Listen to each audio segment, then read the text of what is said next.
Hey, good morning and welcome to Breakthrough Walls. I'm Ken Walls and I'm your host. And today I have a real life artist on the show. I have Suzie Barden with us. So hang tight. We'll be right back.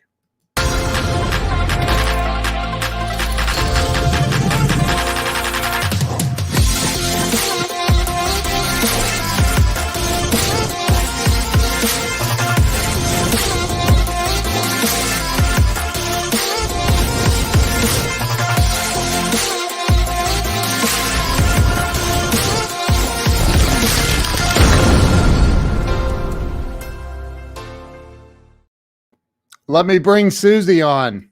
Suzie, welcome to the show. Hi, good morning. Thank you so much for having me. It's great to have you here. We already have some people joining us. Good morning, Jesus. So, Suzie, this show, I started this a little more than 3 years ago. Okay. To help people get unstuck in life. And I think we all go through challenges, and some people get stuck and stay stuck. And I want to hear your story and how you've gotten through things. And so why don't we start with where you were born and raised? Start at the beginning. All right.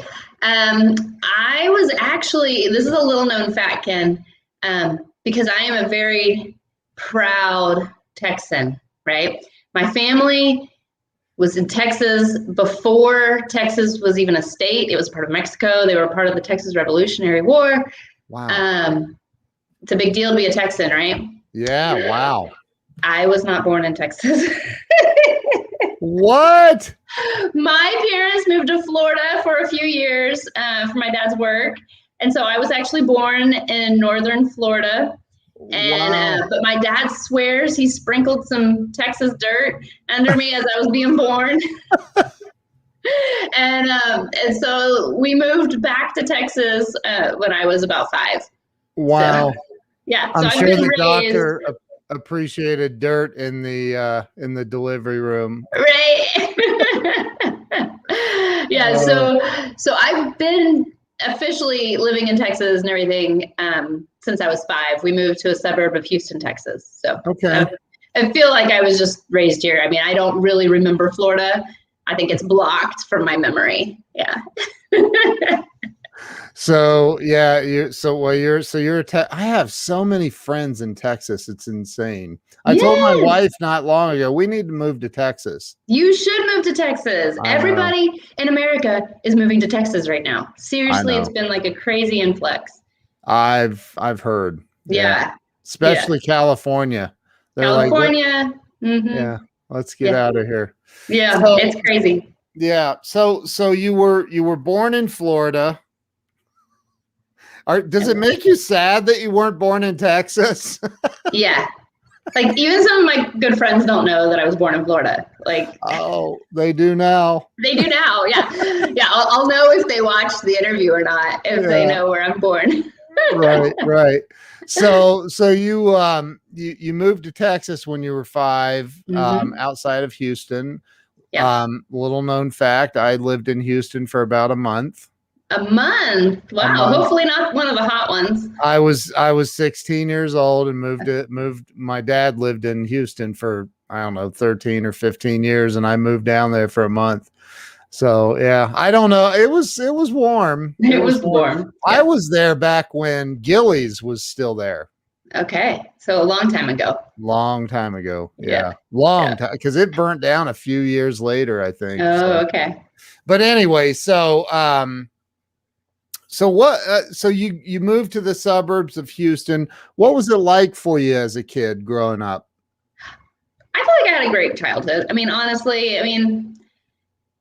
my dad worked for the newspaper, and he was kind of in charge of delivering all the papers to our region of Houston, and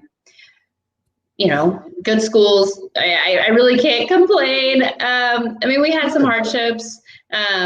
My brother passed away when I was a kid, and that was hard to get through. And wow.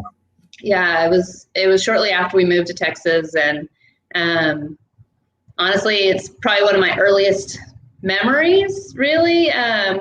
Like solid memories. Yeah.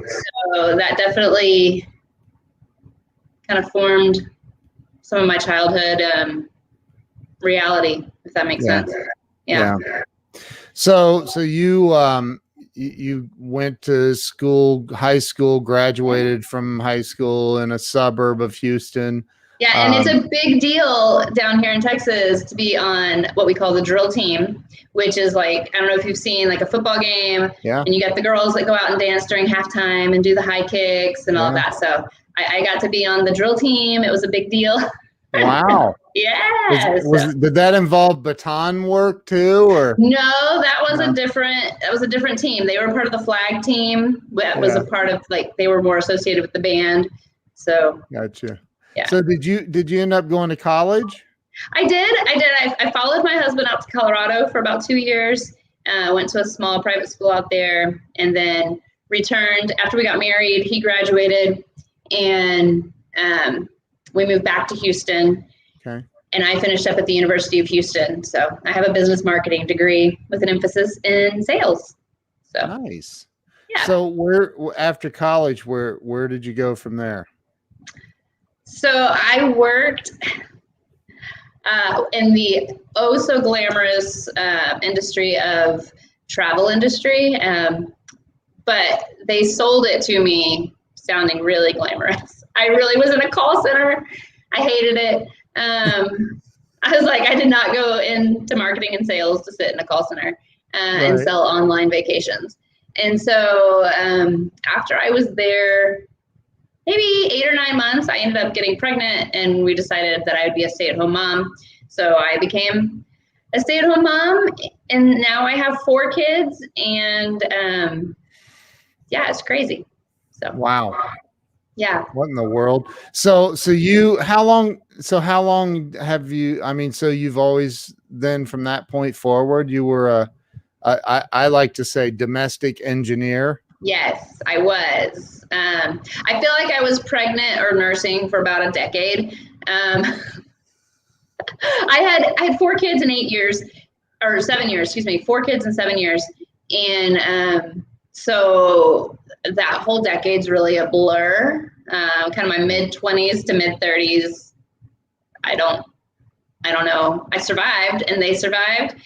And here I am. So no, my oldest is 15 and my youngest is 8. So youngest is, or hold it, your oldest is 15, youngest is 8. Yes. So what age? Okay, so 15-year-old boy, 13-year-old girl, 10-year-old girl, 8-year-old boy. Which one's your favorite? Depends on the moment. Oh, that's funny. They're all my favorites. Yeah, you have to say that. Yeah, right. I mean, this is like recorded. I can't get caught saying something different. So Victoria's a mother too. She's playing. So you were a stay-at-home mom. Yes.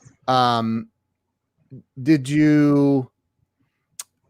I always find it interesting because I think that we have a tendency of doing things that are necessary. Obviously, it's necessary. Right. But did you feel like you kind of lost yourself along the way at all? Yeah, big time. It's hard. Yeah. And having them back to back to back, like there was no me time. There was no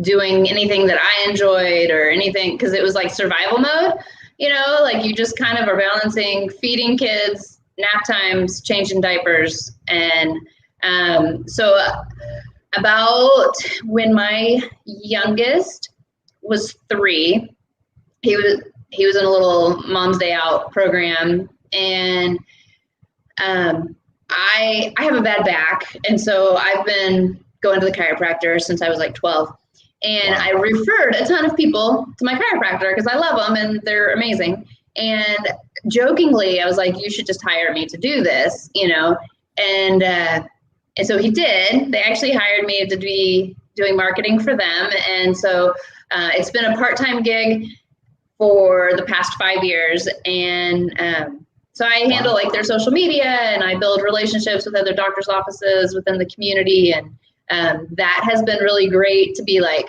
oh, I can use my brain, and I can use like that degree, you know, that I worked so hard for. I got to dust it off and use my marketing skills. And so that was actually really like just fulfilling to be able to do that. And we've hosted events. It's fun, and they're great people I get to work with, and I get to pretend like I'm an adult. It's fun. So I mean, obviously somewhere after the first one, you've found, I mean, at some point you were probably telling your husband, stay away from me. Yeah. We're not having any more kids. Yeah. We had agreed on 4. And oh, did you really? Yeah. So it was planned? Yeah, it was planned. They were all 4 planned. There were no accidents. Wow. I'm just crazy. Yeah. Wow. But see, here's the thing, Ken. So I'm 5 and 7 years younger than my older brother and sister. Okay. And the brother that passed away was the one that was just younger than me. He was two and a half years younger than me. Yeah. And so I hated being so much younger than them growing up. I was always the odd man out, left out. You know, they were in high school and I was still in elementary school, you know. So when we started having kids, it's like, I don't want my kids to be that far apart. And so we're either going to like do this and have a bunch back to back, or we're going to stop after like 2. And so that's why we have so many, and that's why they're so close in age. And you I mean, I've been in the delivery room, and it's, I mean, it's brutal. Yeah. I can't believe women go, you know, I don't remember that pain. Let's do it again. Yeah. Thankfully, like, I didn't have horrible deliveries. Wow. Yeah. So, I mean, I'm not going to say it didn't hurt, but like, epidurals are an amazing thing. And I was not ashamed to use it, and things went smooth. My issues always came when my back would go out a few weeks later. So then you have like a newborn and you can't walk, and my chiropractor put me back together each time. So wow. Unbelievable. So you started doing this marketing stuff for your chiropractor about 5 years ago, you said.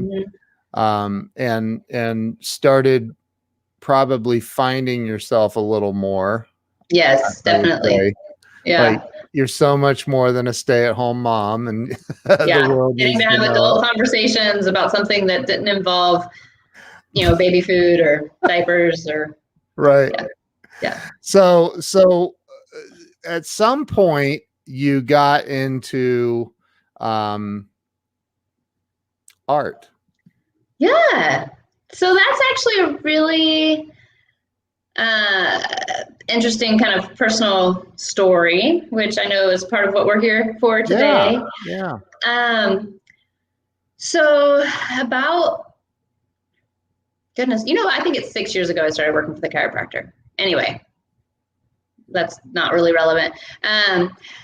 About 5 years ago, I participated in a sexual abuse recovery group, because unfortunately that was something that happened to me in my childhood.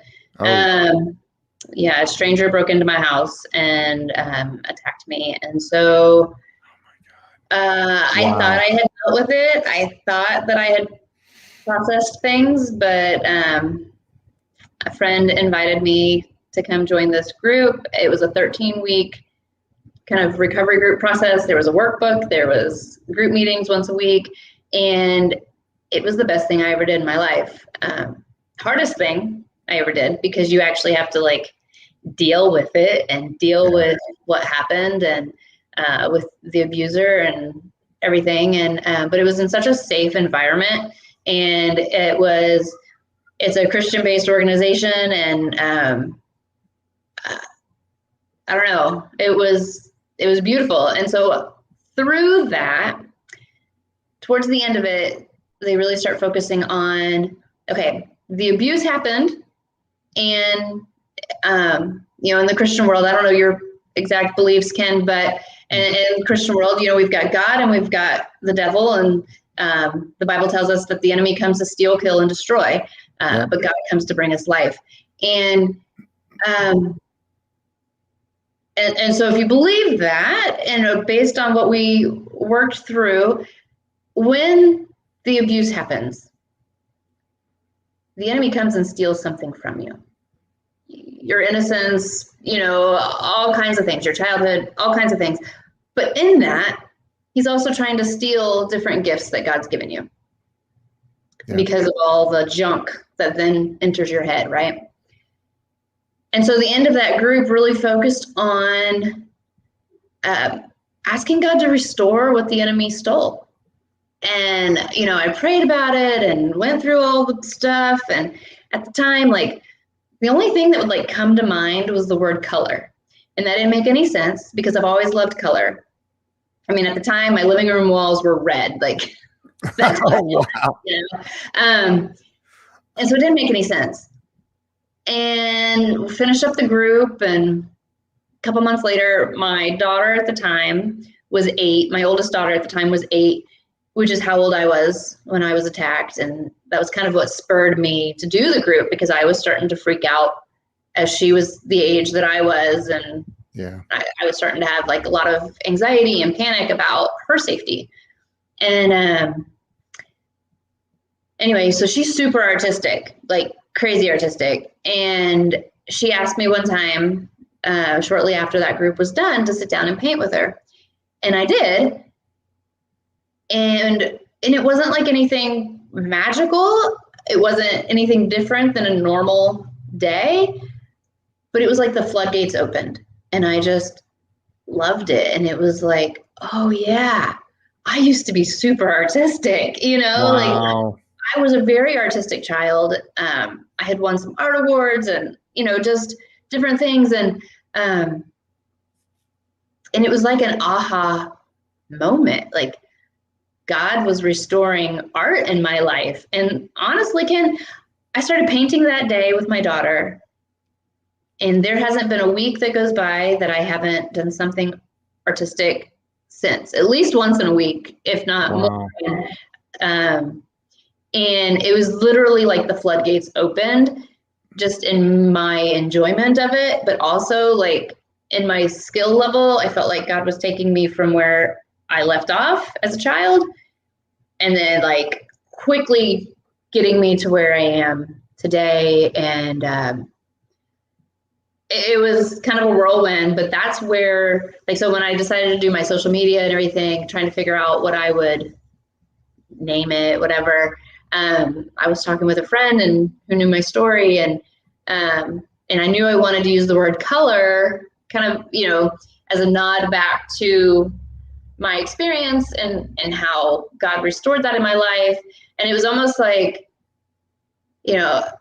God telling me to live my life full of color. And so that's where live colorful, and why it has 2 L's for full, is to constantly remind me that no matter what's happening in life, to live your life full of color and full of the gifts that God's given you. Wow. That's powerful. So I'm also familiar with the recovery process. I mean, I'm a recovered alcoholic. Everybody that watches the show knows that. I'm pretty open about it. And so I'm very familiar with going through the pain. Yeah. You can't recover if you don't deal with it and face it. I like to say it's no fun, but it's a gift. And it's weird to say that. It is. Really weird to say that. And unless you've gone through it, you won't understand it. And everyone's pain is different, but it hurts. Yeah. So I love what Victoria says. Amazing how children bring color back into our lives. It's true. Yeah. It is. Yeah. I wouldn't be here. Hey, Hey, thanks, Samuel. It's my painting. It's here. I'm going to go full screen so people get a perspective. Should I move out of the way? That's gorgeous. Now it looks I saw the pre-show activities with your husband moving that. It looks heavy. What is that on? It is heavy. So I work with epoxy resin, which is heavy. So it starts off in a fluid form, and when it dries and cures, it's basically plastic, right? Yeah. And it has like a real high gloss sheen and everything, but it's too heavy for canvas. So if I had a stretched canvas like you would normally have a painting on, right, it would sag and pull in the middle. So I have started using wood. So this thing has 1x4 all the way around it for the border or the framing of it. Yeah. And then it's plywood. So it is heavy and it is super strong, and you have to hang it like you do cabinets. Wow. Yeah. It's beautiful. It's beautiful. Thank you. So Thank when you're painting something like that, is there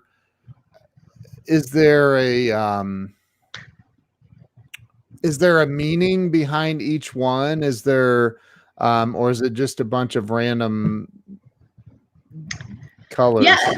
No, there is, and different ones end up with different meanings, and I don't know, each piece. So I have the opportunity to be a custom artist. So most artwork that I create has been custom ordered by somebody. And so I talk to them and I consult with them on colors and style and, you know, what their home or office is like, and based on where it's going to go. And a lot of the paintings that I like to do are kind of like an agate slice or a geode, where you have gems and crystals incorporated into it. And because I love how they kind of represent my life, I think, because, you know, they have to go through that like a real agate or a real geode. It's an ugly rock, right, when you find it. But it's been formed under intense pressure and in the depths of the earth and in extreme heat. And instead of breaking, it forms beautiful crystals and sparkle and colors. And so I like to create those, and they're very meaningful to me. Just like, I don't know, some people think that like I'm one who uses crystals in meditation and things like that, and I don't. I haven't really gotten into that. I love how beautiful they are, and I love how they're created, and I love kind of their story of how they don't break under pressure. And so I love to incorporate them in my art. And but then I also love abstracts too. Like this piece here was actually a custom piece for a home to go over their mantle, and it just didn't work right. I love this piece, and I'm actually going to keep working on it. I think I finally come to grips with what I'm going to do, but it just didn't work. It wasn't a fit for the space. And so I actually rebuilt it and redid it and ended up making it more of like, I did a whitewash, and it you see the colors poking through and more kind of glitter coming through, and it looked like a sunrise really by the time it was all done. And I pray over people while I'm creating art for them. And while I was praying for this family, I just kept feeling like it was like a new day. They had been through some really hard times. They had moved here.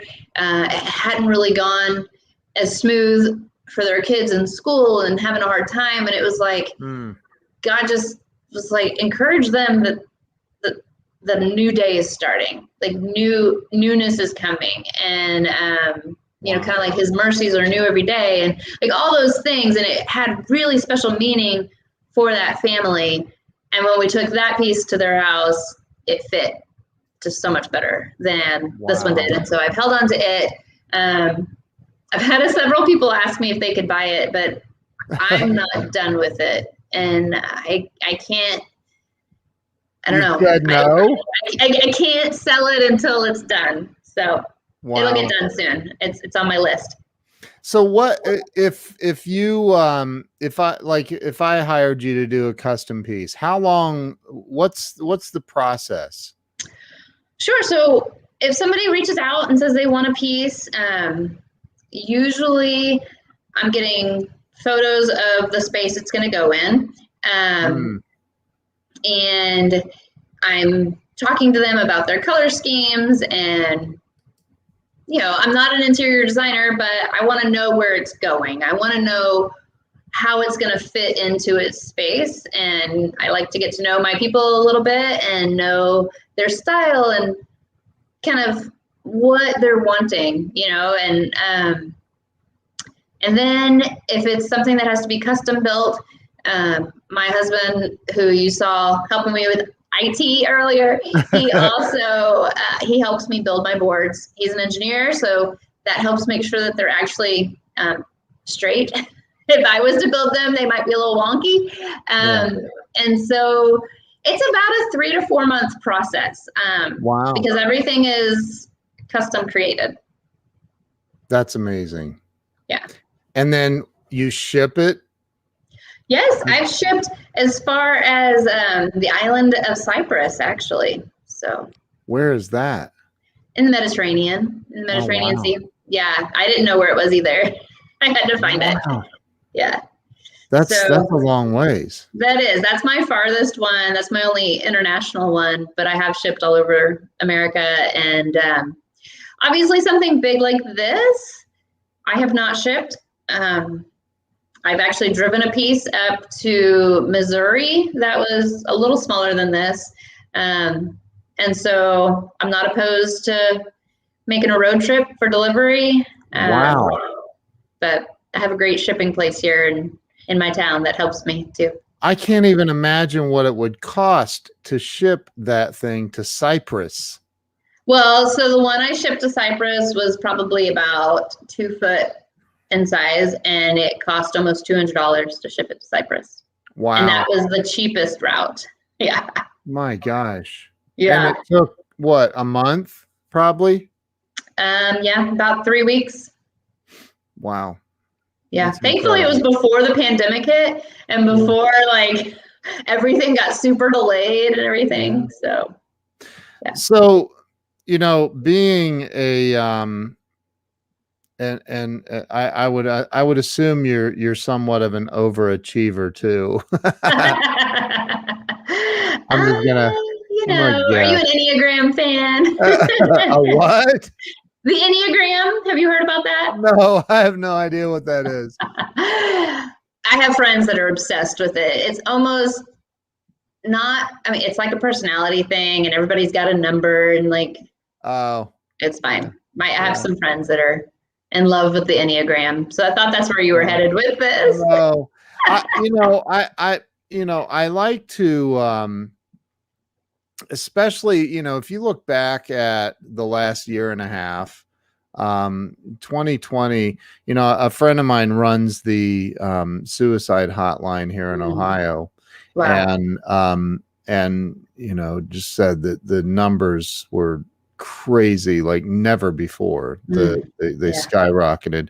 And I think about that. There's been times in my life, especially when I was in active alcoholism, where I was like, what's the point of being here? And there's a lot of people that go through that.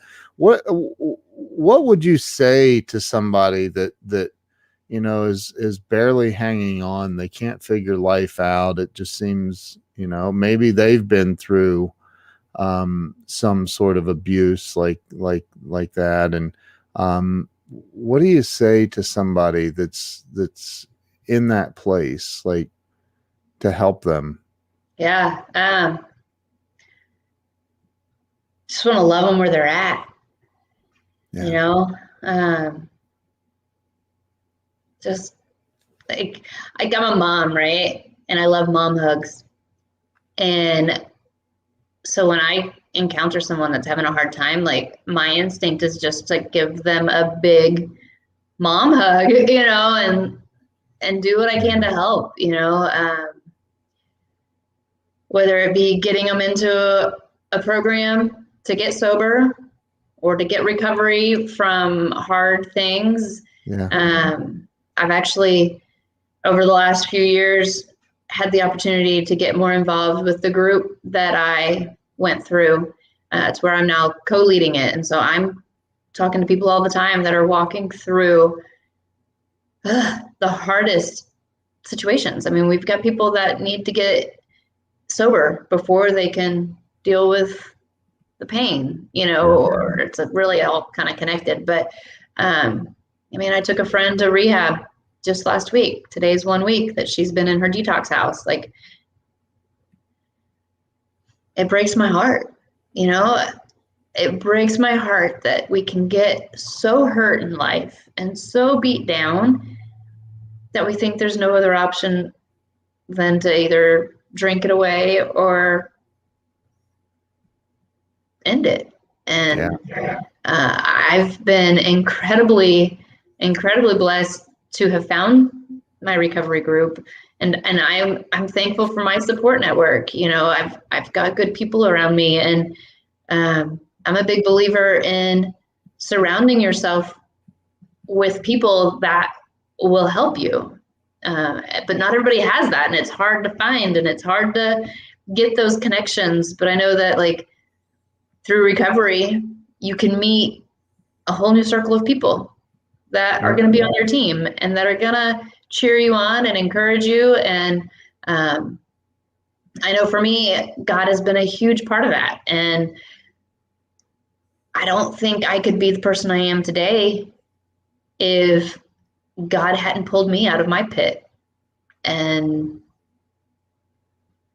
so I just try and encourage other people to reach out and don't give in to it. I love that. What do you think, because I mean, I've been in recovery for 19 years, sober for 19 years. Wow. And by the grace of God, and Congratulations. and thank you. It's a gift, and I don't take it for granted, but I think that people, I remember, sitting in some recovery meetings thinking, man, y'all think that you have the market cornered on pain.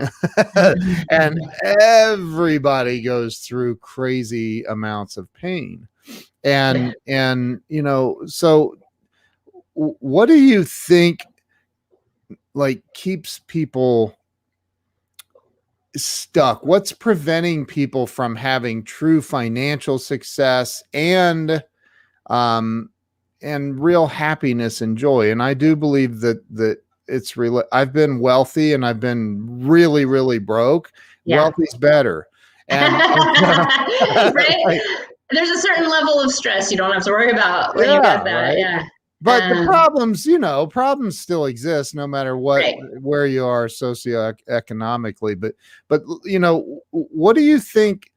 And everybody says fear. I think that it's more than fear. What do you think is holding people back from real joy, freedom, financial success? What do you think? So I'm kind of like you. I've been on both sides, right? I've had plenty and I've had not enough. Yeah.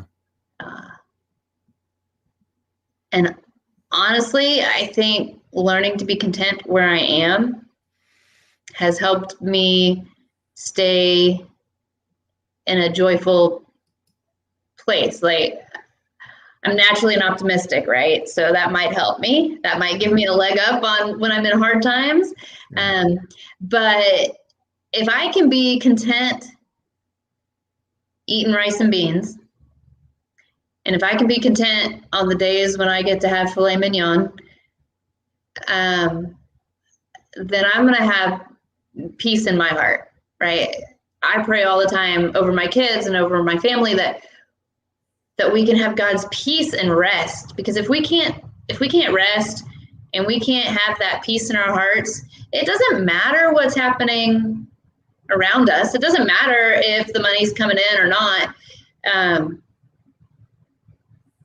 We're not going to have contentment. We're not going to have joy. And I think happiness is temporary. Like I can have something good happen that makes me happy, but I've been through some really hard stuff, and the joy of the Lord has filled my heart, and staying connected to God and staying connected to keeping my eyes that God is my provider. God is the one that's going to see me through.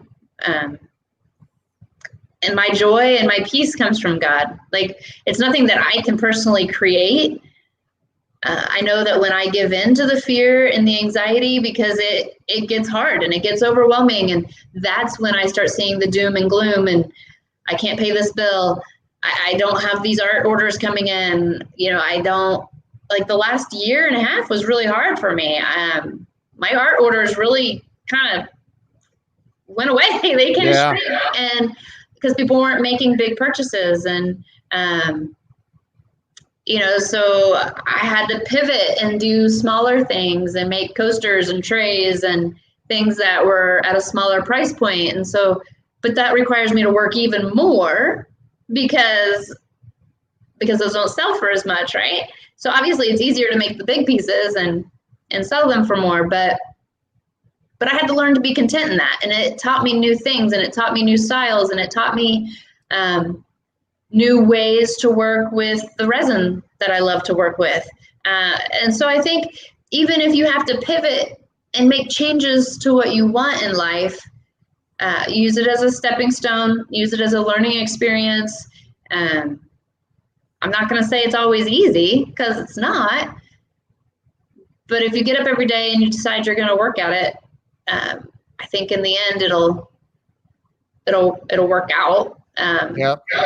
It's kind of where I'm at. There's Paul Williams, the guy that introduced us. Oh, Paul, hello. And I got to tell, I'm just going to be transparent. I texted Paul. We were texting this morning. I said, hey, tell your wife that her friend is on. And he goes, okay, but I'm the one that introduced y'all. So, fun tidbit about And Paul. I was like, come on. I just messed up. I was like, hey, tell yourself that your friend is on this morning. So, fun tidbit about Paul. His office and my studio are right next to each other. So he's awesome. Always like, what you working on? What you got going on? Paul's such a great guy. He is. Those Kelly, they're great people. Yeah, they are. So, I got to be on Kelly's show one time. That was a lot of fun. Yeah, Kelly's fun. She's hilarious. Yeah, she is. So what would you like the world to know about Suzie Barden, Live Colorful? What would you like everybody to know? The world to know. Yeah, like what is it that gets you, running a business would be awesome if you just didn't have to deal with customers and employees. That's an old thing. But no, I mean, when you're, because I'm very creative. I'm a graphic designer. I've done web development for 27 years. And, so when I get into that right brain place, creative place, I don't want to deal with all the so I think, you said your husband's an engineer, which actually did not surprise me in any way, because it's you saw how quickly he is on the ball, huh? Yeah. I'm like, yin and yang. You're the creative, and he's the one that's like, right. It's like my wife and I, and so, although my wife's unbelievably creative also, but when you I don't know what gets you out of bed, what gets you excited about what you do. Well, my kids get me out of bed. I'm just kidding. Right. I love that what I get to do is never the same. Every project, every piece is different. I mean, even if they're the same style or the same colors, they're never the same. And I don't like doing the same thing over and over and over again. Like, that drives me bonkers. And that was part of what frustrated me in the last year of making coasters and trays, is that there's not as much flexibility for doing things differently when you're working with a mold versus a free form. Yeah. And so I am most alive. I'm most happy with my work when someone says, hey, let's try. I have this idea to do something different. Can you help me? That like speaks to my soul. I love it. And so there have been like, and people have so many great ideas, but they might not have the skills or the time or the resources to do it themselves. And so I love being that person that they can call and say, all right, hear me out. I got a crazy idea. Can you help me make this work? And my go-to answer is always yes. And then I have to like get to work to figure it out. But I love it. And there's a book, and I can never remember the name of the author, and I hate that. I need to like tattoo it on my head. But her book is Everything is Figure Outable. And that, when I first heard that, I heard her on a podcast once. And it's Marie Folio. Yes. I'm so glad you know that. I do. We have the book. My wife bought it. Yeah. Okay. I need to actually read the book because I listened to her on a podcast, and that podcast, she was talking to Brene Brown, and I love Brene Brown. She's local here in Houston, but she's amazing. And, but that podcast, like listening to her, like was so much my life. I'm like, yes, everything is figure outable. That's kind of been my mantra in life. And to hear her say it and put a term to it, it was like, oh yeah, but that's what I love. I love making things that are different and unique and figuring it out. So you like challenges? I do. Yeah. Remember that whole like 4 kids in 7 years? I like challenges. Yeah. Well, I don't mind not sleeping. Oh, I love my sleep though. Don't take away my sleep. 4 kids. You got to be kidding. When they were all little, Ken, I had them on a 7 a.m. to 7 p.m. schedule. They were all in bed by 7 p.m. and then I was in bed by 10 p.m. I'm not on that schedule anymore, but that's what like gave me sanity when they were all little. Look what Charles says. That background is beautiful and may have just given me ADD. Here, let's show them the whole thing. Yeah, let me get out. Look at that. Look how beautiful that is. It's gorgeous. Thank you. There's so much detail that you don't even see even in the... Don't knock it over. Call the hubs. I know, right? There we go. We're good. Yeah, we don't need that falling on you. I know. We were just joking about that before. I know. Hey, that would be a first. It happened. I'm not smoking a cigarette like the gangster guy. But... Oh, that's funny. Yeah, that thing is absolutely beautiful. It's beautiful. Thank you. Thank so you. if somebody wanted to get in touch with you, I'm going to put your website up on the screen. Oh, thank you. Tell me your website address. All right, it's super simple. It's www.livecolorful, and full being 2 L's.com. Well, that's simple. Yeah. Right there? Yes, that's it. And if somebody goes and clicks on it and puts their email in, there's a 20% off coupon that will be sent to them. And it says it expires in like 3 days because that's how the website company had it set up. But I honor it whenever. So yeah. And that can go towards custom built stuff or anything. Wow. And what sizes do you, I mean, is your artwork available in any size or?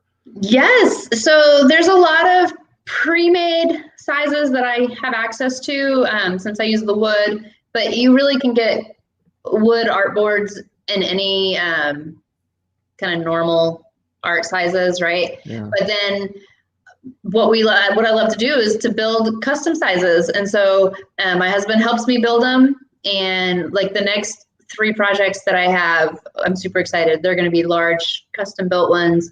And so, you know, people have art niches in their houses. I don't know why contractors put those in, but it's really hard to find something that fits that little nook, you know, like whether it be over there. What is that? Like, you know how when you go in someone's house and they have their wall, instead of it being completely flat, like it kind of has like a little indent. Oh, yeah. And So I have a lot of people that reach out and they're like, I can't find anything to fit in this. And so I can custom build it to fit that size. And, I've done stuff that's over 8 feet tall. And it's super fun. Yeah. Is that considered, that piece behind you, is that considered abstract? Yes. Okay. Is everything you do abstract?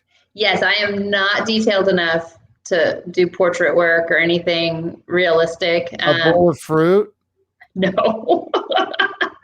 That takes too much, like, sit still. I don't like to sit still, Ken. And so that's why I've never been able to hone my skills with like realism. But I love abstract. I feel like it just speaks to my heart. I'm a little bit all over the place. Controlled chaos is kind of my theme in life. And so abstract, this one's definitely one of my more busy abstract pieces. Somebody said something about getting ADD from it, but well, welcome to my world. Yeah, that one, Charles. Yeah, Charles. Yeah. So this is really a great example of how my brain works. But that's awesome. I am a bit all over the place and jump from thing to thing all day long. So it's fun. Wow. Paul said she won't let me help with the art. I don't blame you for that. I let Kelly, when Kelly interviewed me, see, Ken, if we were live, I could like show you how to do it. It'd be great. We are live. I mean, we're live, but if we were in person. Oh. So if you come to visit Houston, you said you have a lot of friends in Houston. You come to Houston, and I'll give you an art lesson. Okay. Maybe we'll let Paul join it. Yeah. He's always like, "You want me to help you with that?" I'm like, "No, Paul. No. You go make some sales calls. You're fine." Right. That's funny. Go play some football. Yeah, exactly. I don't think he's a fan of the NFL right now. Yeah. We won't go there. Let's not go there. No. So, Suzie, I really genuinely appreciate you coming on and sharing your story, your love for art, and being so transparent and authentic, because, you went through something as a child that you talked about that, a lot of people try to bury. And what's interesting is we're good at burying those things. Yeah. But the fumes of the pain seep up and into our lives no matter what. You have to deal with it. You can't. Yeah, I ignored it for 30 years. Yeah. And told myself that I had prayed it away, but I had never really dealt with it. And man, I'm so glad I did. Yeah. It freed you to do what you're doing. It did. I wouldn't be where I am today if I hadn't dealt with it. Right. Like I fully believe I'd still be stuck. It's amazing. Absolutely amazing. Congratulations to you for that. Well, thank you. And I appreciate you giving me the opportunity to share it. This is probably the most public forum I've ever shared my story on. And so I appreciate the opportunity. Well, there's only 130,000 people watching, so I'm kidding. There's not that many at all. Well, cat's out of the bag now. Yeah, no, there's not that many. No. Hopefully we get a lot of replay viewers and everybody goes over to your website, livecolorful.com with 2 L's. Charles says, dig the colors. Actually helps me helps to open up my mind. Yeah. I think that's because I love colors too. I just do. And I think that, too many people live in a very black and white world, and there's so much more to it than that. There is, and I'm a big fan of color. Yeah. Well, Suzie, thank you so much for coming on and sharing, and thank you to everybody who's watched and shared this out. If you didn't share it out, there's still time to redeem yourself and share it and share Susie's beautiful message with the world. So Suzie, thank you for being here. I'm going to end the live stream now, but thank you again. I really appreciate you.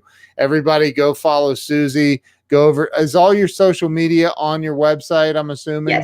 Yes. Okay, you can it's easy to access it through the website. But it's pretty much Live Colorful everywhere you go. I'm on Facebook, Instagram, TikTok, Pinterest. So. Wow. You're everywhere. Good. I love that. That's how you got to be today. You know, you got to do it all. Amen. So. I love it. Yeah. Thank you so much. And we will see you all later. Have an awesome day. Suzie, have an awesome day. And if I don't see you guys, make sure you all have a wonderful 4th of July. Yes. Happy 4th of July. Thank you guys. Bye-bye. Bye.